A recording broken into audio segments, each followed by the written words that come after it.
Hai Sobat Makan, akhirnya manga One Piece chapter terbaru sudah rilis. Sebelum ke video yang lebih lanjut, bantu Mimin dengan like dan subscribe-nya ya. Dan jangan lupa loncengnya juga.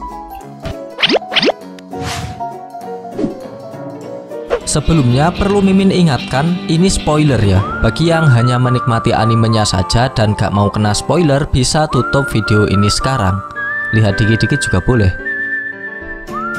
Pada One Piece chapter 1113 ini diberi judul Kebuntuan. Di awal scene kita diperlihatkan otak terbesar di dunia Punk Record di mana saat ini si Markus berada. Sebelum menghancurkan siput cangkang segitiga, Markus melihat siaran Vegapunk sebentar yang mengatakan akan dimulai 30 detik lagi. Setelah itu Markus berkomentar, "Siaran ini terus berjalan bahkan setelah kau mati. Inikah dirimu yang sebenarnya, Vegapunk?" Dan lagi, "Apa artinya kematian bagi sesuatu seperti ini? Apakah kesadaranmu sungguh tersimpan di sini?" Di panel ini kita diperlihatkan wujud kepala Vegapunk yang sangat besar disimpan di dalam tabung. Setelah itu Markus berjalan mendekati siput cangkang segitiga yang dianggap sumber dari siaran yang menggemparkan dunia. Sebelum ia menginjaknya, kita beralih ke penjuru dunia. Dimulai dari desa sirup. Di sana terdapat Kaya, Mary dan anak-anak. Lalu anak-anak itu berkata, "Tak mungkin kau tak punya, Kaya San. Kami kira dari semua orang di desa, kau yang akan punya." Mendengar hal itu Mary menanggapi, "Apa kau tahu seberapa besar siput video transponder itu? Mereka lebih besar dari binatang peliharaan biasa. Sekarang biar aku buatkan teh untuk kalian." Lalu Kaya menjelaskan tentang Vegapunk kepada anak-anak. Dokter Vegapunk itu juga seorang legenda di dunia medis tahu. Anak-anak menjawab, "Aku tahu kok." "Mana mungkin, dasar pembohong." Lalu rekannya menegur, "Imen, Jinji, kalian harus menanggapi penelitian Dr. Vegapunk dengan serius." Lanjut ke Twin Cap, di sana Crocus tengah bersantai dengan Labon sembari mendengarkan apa yang akan disampaikan Vegapunk. Lanjut ke pulau futuristik Baltimore, kampung halaman Vegapunk. Di sana terdapat percakapan orang-orang sambil melihat siaran Vegapunk. "Maksudmu, dia benar-benar lahir di sini?" "Tentu saja, dia itu kebanggaan Baltimore. Bukankah dia yang bertanggung jawab atas Nightmare of Baltimore? Bukankah itu gara-gara Franky? Aku dengar sekarang dia merubah dirinya jadi kapal." "Sekarang sudah berapa lama Vegapunk?" Lanjut ke kerajaan Birdi di mana Chopper dulu belajar.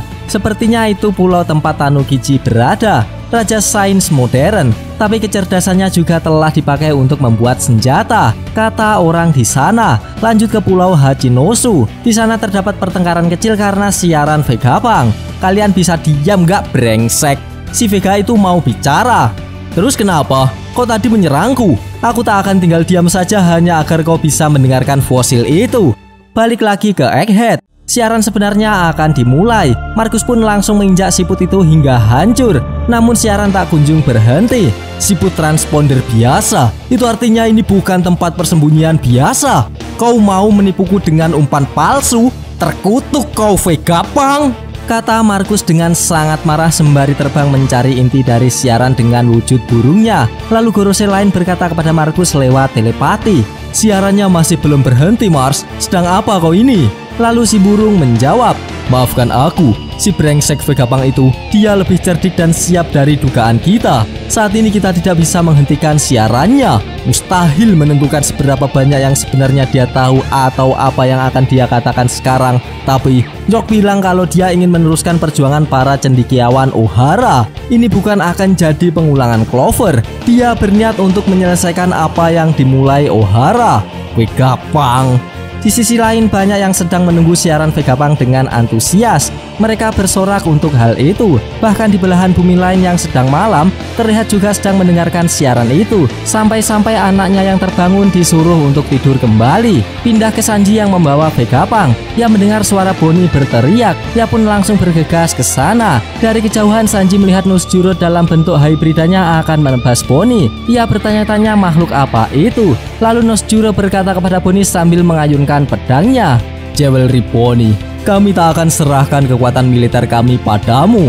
Di saat bersamaan Franky siap menjadi tameng untuk Bonnie. Namun sebelum tebasan mengenainya, Sanji telah tiba. "Minggir Franky, kalau ada yang mau menyelamatkan Bonnie, orang itu adalah aku." Dan Sanji menendang dagu si kuda. Hal ini menyebabkannya mengeluarkan darah dari mulutnya. Tak lupa Sanji juga mengeluarkan kata-kata untuk Nusjuro. Hanya karena kau sudah tua, kami tak akan mengalah. Ini adalah pertarungan bajak laut. Namun tiba-tiba kepala Nusjuro berubah dalam wujud kudanya dan langsung menyerang balik Sanji dengan menggigitnya. Bonnie yang melihat hal itu langsung panik sob. Untungnya Oimo dan Kanshi membantu dan langsung memegang kuda itu dengan sangat erat. Hal ini menyebabkan mulut si kuda terbuka yang membuat Sanji selamat. Di saat bersamaan Atlas menggantikan Sanji untuk membawa Vegapunk. Sekarang keadaan semakin memanas lagi. Terlihat Bonnie bertransformasi ke wujud raksasanya yang bahkan lebih besar dari Oimo dan Kanshi. Berikan aku masa depan yang besar, kata Bonnie sembari melompat dan akan menginjak Nusjuro si kuda. Kita beralih ke lokasi Nami. Terlihat Saturnus sudah menampakkan wujudnya.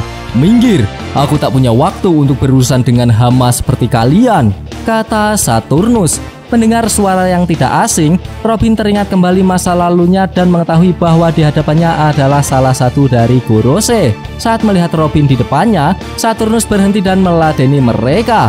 Kau pasti Nico Robin, wanita yang dilepaskan Akainu. Dasar orang tidak becus. Setelah itu dia langsung menyerang Robin dengan kaki beracunnya. Dengan sigap Nami dan kawan-kawan memberi perlawanan untuk melindungi Robin. Kami akan melindungimu walau demi apapun. Minggir, kau serangga menjijikan, kata Nami dan kawan-kawan. Pindah lagi ke Markus Mars yang tidak bisa melacak gelombang denden musinya. Ini percuma.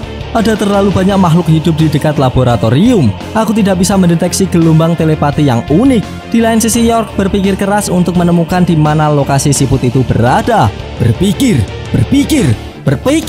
Kalau terus begini, mereka tak akan menerimaku menjadi naga langit. Aku juga Vegapunk. Jadi, di mana aku akan menyembunyikannya?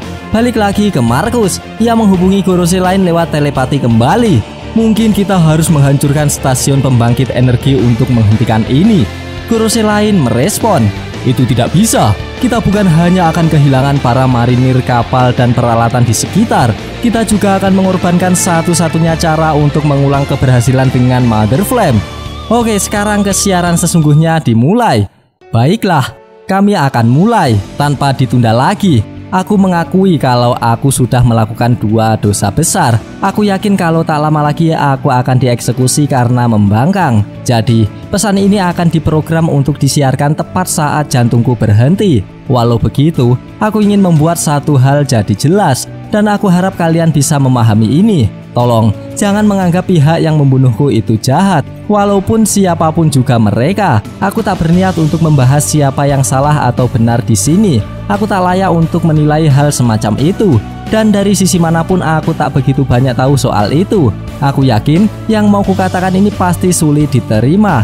Beberapa dari kalian akan menganggapku gila atau bahkan tolol. Walau begitu, masih tugasku untuk memastikan kalau semua orang sadar akan masalah ini.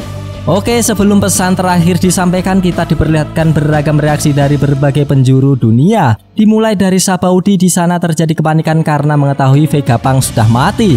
Duval pun juga berkomentar, mustahil, tadi pagi dia baru saja ada di berita koran. Mereka bilang dia sedang ditawan bajak laut Mugiwara.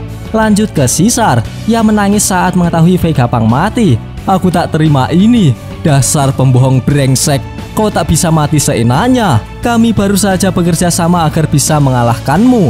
Lanjut ke Morgan yang panik karena ada siaran Vegapunk bisa mematikan rezekinya. Oi, apa-apaan ini? Dia mau membunuh media cetak. Nah, sekarang baru info penting diumumkan bahwa dunia kita akan tenggelam ke dalam laut.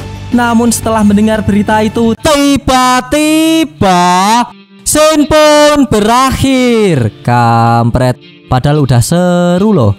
Gak apa-apa, kita lanjutkan ketika manga chapter terbarunya sudah rilis. Bagi sobat yang suka pembahasan ini, bisa tekan like-nya, dan jika tidak, bisa tekan dislike-nya 2 kali biar aneh gak rugi. Jangan lupa komennya agar Mimin bersemangat dalam membuat konten. Dan yang paling penting, jangan lupa tekan tombol subscribe supaya sobat-sobat tahu updatean-updatean terbaru dari channel ini. Terima kasih telah menonton, sampai jumpa di video-video selanjutnya. Goodbye, dadah.